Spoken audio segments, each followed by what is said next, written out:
கைப்பிடி அளவு போட்டு ஒரு டம்ளர் தண்ணி அரை டம்ளராக சுண்டை வச்சு வடிகட்டி குடிச்சிட்டு வந்தோம்னு சொன்னால் நீங்கள் சொல்கிற மாதிரி அல்சர் அது எத்தனை வருஷத்து அல்சராக இருந்தாலும் சரியாகும்.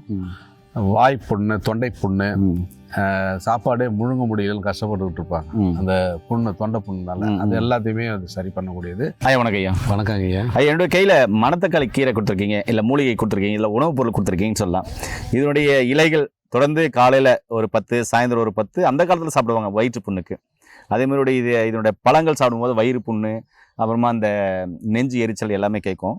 இது தொடர்ந்து சாப்பிடும்போது எண்ணற்ற பிரச்சனைகள் சரியாகும். உடம்பு குளிர்ச்சியாகும், குடல் புண்கள் நல்லாகும், இரைப்பை புண் நல்லாகும், பயில் சம்பந்தமான கம்ப்ளைண்ட்டுகள் மெல்ல மெல்ல சரியாகும், உடல் உஷ்ணம் குறையும், இப்படி சொல்லுவாங்க இல்லையா? சரி, இந்த மூலிகையிலேருந்து நீங்கள் என்ன மாதிரியான தகவல் மக்களுக்கு சொல்ல போகிறீங்க? இதை நம்ம நேரில் இதுதான் மணத்தக்காளி கீரை. இந்த மணத்தக்காளி நம்ம பொரியல், கூட்டு, குழம்பு வச்சு கூட சாப்பிடலாம். இது சரும நோய்களுக்கு, யாரும் சொல்லாதது அதுதான், சரும நோய்களுக்கு இது அருமருந்து. ஏன்னா உள்ள இருக்கிற ரணத்தை புண்களே ஆற்றுது அப்படின்னும் போது சருமம் மேலே வரக்கூடிய ரேஷஸ், அப்புறம் இந்த தோல் பாதுகாப்புக்கு நல்ல அருமையான மருத்துவ குணமுள்ள ஒரு மூலிகை இது.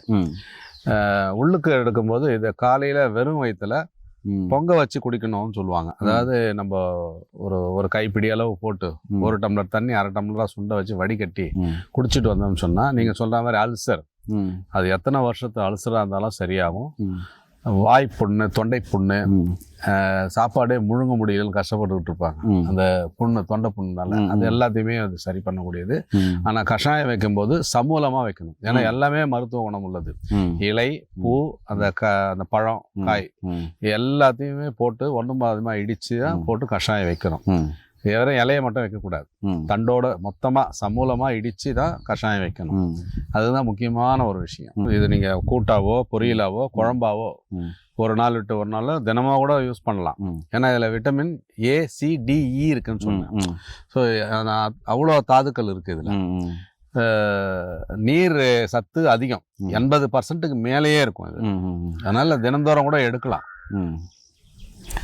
ஏனே மணத்தக்காளி கீரை ரொம்ப ரொம்ப அற்புதமான ஒரு உணவுப் பொருள்.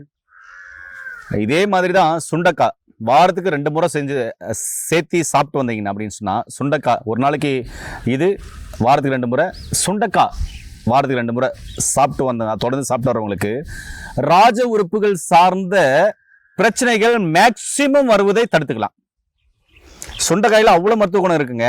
அதுவும் கசப்பு சுவை உடையது தான். அதெல்லாம் எண்ணற்ற சத்துக்கள் இருக்குது, நிறைய வீடுகளை பேசியிருக்கோம். இது மணத்தக்காளி கீரை, இதில் எண்ணற்ற சத்துக்கள் இருக்குது, நிறைய வீடுகள் பேசியிருக்கோம். இது வாரத்துக்கு 2 நாள் கீரை குழம்பு போல துவையளவு சூப்பராக சாப்பிடுங்க.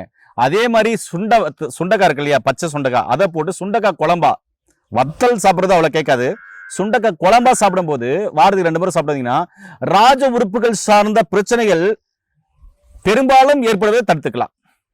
அந்த காலத்துல முன்னோர்கள் உணவே மருந்து தான் வச்சாங்க. அந்த அடிப்படையில் நீங்க ஒவ்வொரு உணவையும் பார்த்து சாப்பிடும்போது எண்ணற்ற நோய்கள் வருவதை தடுக்கலாம். ஐயா சொல்ற மாதிரி சர்ம நோய்க்கு மிக சிறப்பாக வேலை செய்யும், கண்ணுக்கு சிறப்பாக வேலை செய்யும். அதே மாதிரி புண்கள் ஆற்றுவதில் இது முக்கிய பங்கு வகிக்குது ஆதி காலத்திலிருந்து. இப்படிப்பட்ட இயற்கையான உணவுகளை எடுத்துட்டு நோய் நொடி இல்லாமல் ஆரோக்கியமாக வளங்க. மீண்டும் இன்னொரு அருமையான பதிவு சந்திக்கலாம். நன்றி, வணக்கம். வணக்கம் ஐயா.